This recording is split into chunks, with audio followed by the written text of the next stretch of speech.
प्रियजनों, राधे राधे, जय श्री कृष्णा। मैं हूं आपके साथ चाणक्यराज भारद्वाज और आप देख रहे हैं राशि ज्योतिष दर्पण मन का सुख जीवन का। सूर्य हुए उत्तरायण।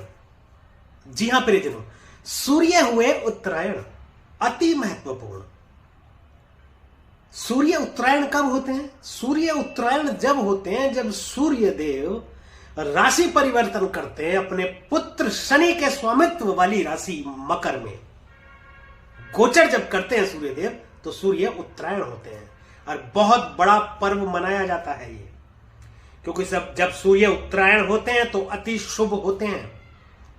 यह गोचर अति विशेष इसलिए माना जाता है क्योंकि ये ज्यादातर जातकों के लिए शुभ होता है। कुछ के लिए यदि अशुभ भी होता है तो वह ठीक ठीक या बोले कि मिले जुले असर देने वाला होता है। तो हम बात कर रहे हैं सूर्य के गोचर की। 15 जनवरी सन 2024 को सूर्य देव गोचर कर चुके हैं मकर राशि में। अब से पहले धनु राशि में गोचर कर रहे थे। प्रत्येक माह सूर्य का गोचर होता है, राशि परिवर्तन होता है प्रत्येक माह, और पूरे एक साल के अंदर ये 12 की 12 राशियों का चक्र पूरा कर लेते हैं। जिस राशि में ये प्रवेश करते हैं उस दिन उस राशि के आगे संक्रांति लग करके उसी नाम से जाना जाता है। जैसे कि मकर राशि में प्रवेश किया तो यह मकर संक्रांति के नाम से जाना गया।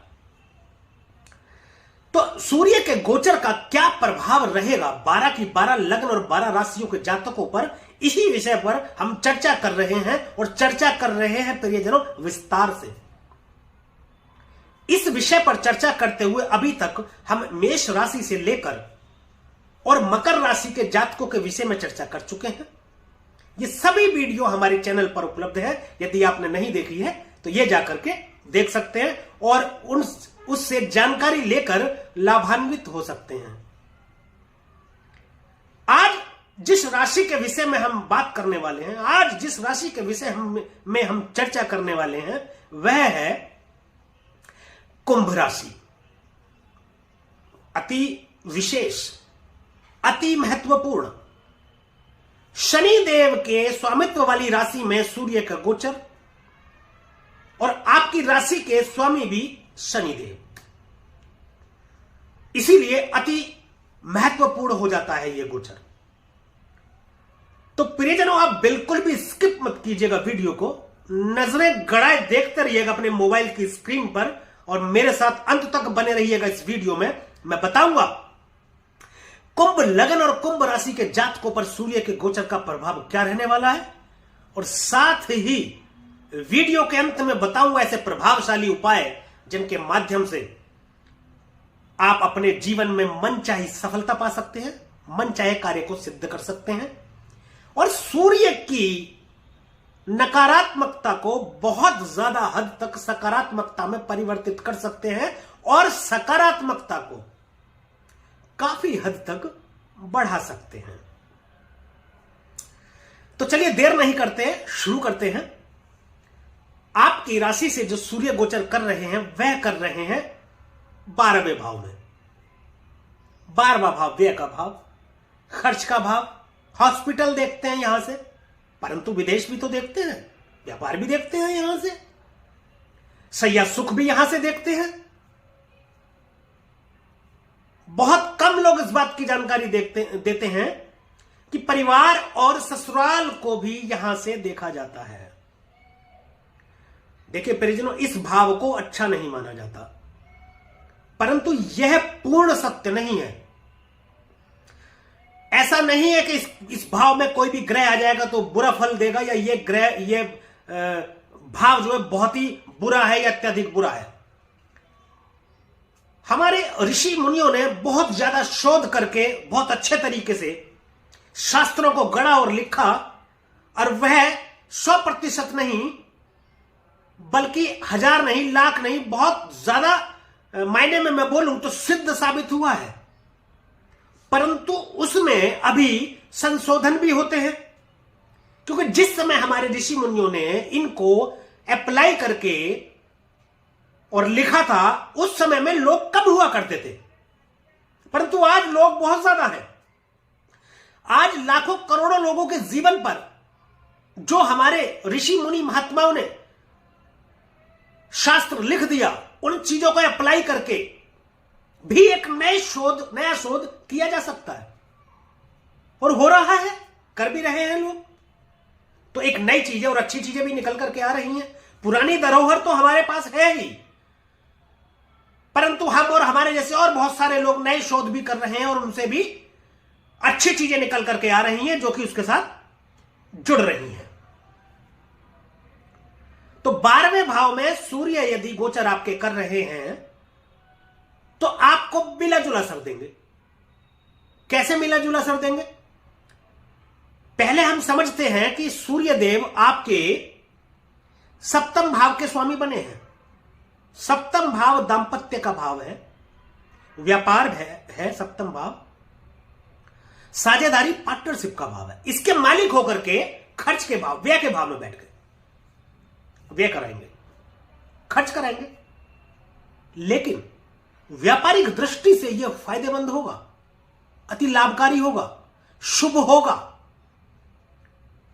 व्यापारिक यात्राएं करा सकते हैं, आपकी विदेश यात्राएं, जिनसे आपको लाभ होगा। हो सकता है आप 1 लाख खर्च करें यात्रा में और 10 लाख का आपको मुनाफा हो जाए, तो यह व्यापारिक दृष्टि से फायदे का सौदा साबित होगा आपके लिए। परंतु नेत्र रोग होने की थोड़ी संभावना है, इस पर ध्यान आपको देना है। जैसे कि थोड़ा सा मैं एक उदाहरण दे देता हूं, परंतु इसको यह मत समझ लेना कि ये ही है जो मैंने बोल दिया। ये उदाहरण के तौर पर मैं बता रहा हूं कि हो सकता है आपकी एज कुछ ज्यादा है तो मोतियाबिंद जैसी शिकायत आपको हो सकती है, और ऑपरेशन की स्थिति हो जिसकी वजह से आपको हॉस्पिटलाइज होना पड़े। नेत्र रोग की संभावनाएं बनती हैं आपके। दांपत्य जीवन में कुछ कड़वाहट होने की स्थिति बनती है कि कुछ सैया सुख है 12वें घर में, और जहां के मालिक बने हैं वह दांपत्य है, सप्तम भाव। सूर्य अग्नि है, बहुत तीव्र अग्नि, जलाने का कार्य करती है, तो वहां कुछ मतभेद की स्थिति उत्पन्न हो सकती है। इसको सावधान होकर के संभालने की जरूरत है। यदि आप सावधान हो जाएंगे और संभालेंगे तो सब ठीक होगा। कोर्ट कचहरी मुकदमेबाजी, इन चीजों से थोड़ा ध्यान रखने की आपको जरूरत है, क्योंकि 12वें भाव में सूर्य देव विराजमान होकर 6ठे घर में दृष्टि डाल रहे हैं। किसी चरित्रहीन महिला के आरोपों के चलते आपको कोर्ट कचहरी के चक्कर लगाने पड़ सकते हैं, मुकदमेबाजी में फंस सकते हैं, इवन आप समझ लीजिए मतलब कष्ट में आ सकते हैं आप। कुछ ऐसा शब्द जिनकी व्याख्या मैं करना नहीं चाहता, तो आप समझ जाइए। 12वें भाव से जेल को भी देखते हैं, जेल यात्रा को भी देखते हैं, विदेश ले जा सकते हैं आपको। तो जो भी 12वें घर का है वहां से कहीं भी मतलब कुछ भी हो सकता है। तो ये पहले यदि मालूम है तो फिर उस चीज को हम ध्यान भी रखते हैं। परंतु 6ठे घर में दृष्टि, सीधी दृष्टि, पृथ्वी पर जब सूर्य की सीधी दृष्टि आती है तो पृथ्वी प्रकाशमान हो जाती है, जगमगा उठती है। 6ठा घर रोग, रिपु और ऋण का है, सबका नाश करेंगे। शत्रु नतमस्तक, दोनों ही तरीके से 12वें घर में बैठे तब भी दृष्टि डालने, तब भी 6ठे घर में। शत्रु अपने ही कार्यों में उलझ जाएंगे यदि आपसे शत्रुता का मन बनाएंगे, तो या आपका नुकसान करने का सोचेंगे तो कहे तो खुद ही तबाह हो जाएंगे। कर्जा यदि आपने कोई ले रखा है तो अब वह उतरने के कगार पर होगा, क्योंकि व्यापार के स्वामी बनकर 12वें भाव में बैठे हैं। खर्च तो कराएंगे लेकिन आप पर लाभ भी कराएंगे। खर्च कीजिए, खूब खर्च कीजिए, दिल खोलकर खर्च कीजिए। खर्च करेंगे तो व्यापार दृष्टि से आपको लाभ भी होगा। देखिए, व्यापार में जब तक आप पैसा लगाएंगे नहीं तो पाएंगे कैसे? यदि आप ये सोच ले कि यार मैं खर्च ना करूं और व्यापार से मुझे आमदनी हो जाए, तो पॉसिबल नहीं है दोस्त, ये संभावना ही नहीं है। कोई भी व्यापार, मैं एक चाय की दुकान खोल लूं, किराना स्टोर खोल लूं, कोई रेड़ी लगा लूं, इवन कुछ भी कर लूं, जब तक मैं डालूंगा नहीं तब तक निकलेगा नहीं। तो क्या करना है? डालिए, खर्चा कीजिए, सूर्यदेव है ना, सब संभाल लेंगे। प्रॉफिट ही प्रॉफिट कराएंगे आपको। और एक बात मैं आपको बताऊं, कुछ शत्रु ऐसे होते हैं जो आपके साथ रहकर आपके शुभ चिंतक बने रहते हैं, आपके फायदे की बात करते हैं, परंतु आपके पीठ पीछे आपसे शत्रुता निभाते हुए आपके नुकसान का सोचते हैं। ऐसे शत्रुओं को उजागर करेंगे, स्पष्ट कर देंगे, स्पष्टता के कारक है ना, रोशनी डालेंगे, आपको दिखने लगेगा कौन आपका दुश्मन है, कौन आपका दोस्त है, सभी से आपकी रक्षा करेंगे।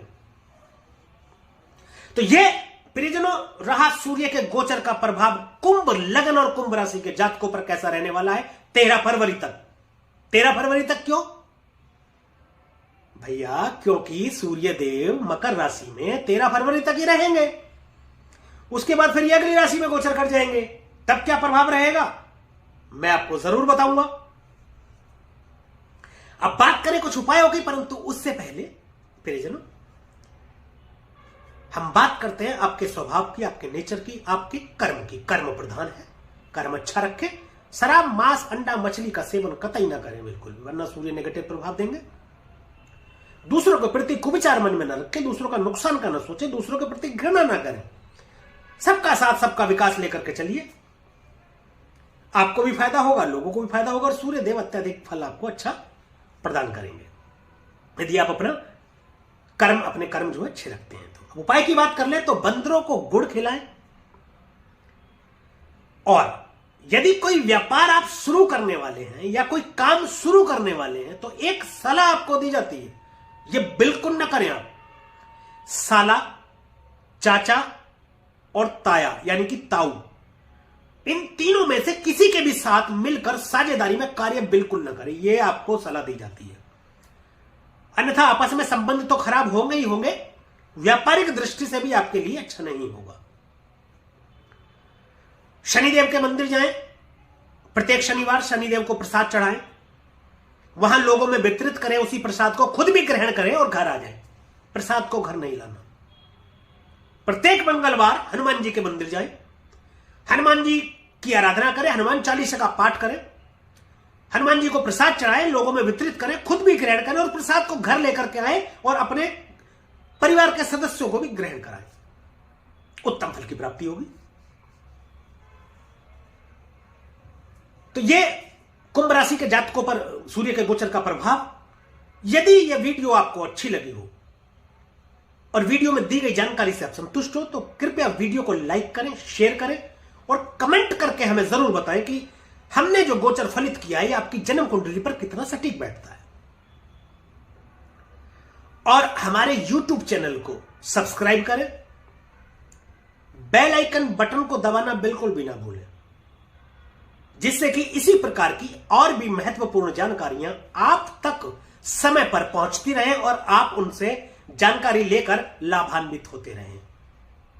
आज के लिए, अभी के लिए बस इतना ही। मिलेंगे अगली वीडियो में, एक और राशि के विषय में चर्चा करेंगे सूर्य के गोचर के प्रभाव की। तब तक के लिए परिजनों राधे राधे, जय श्री कृष्ण।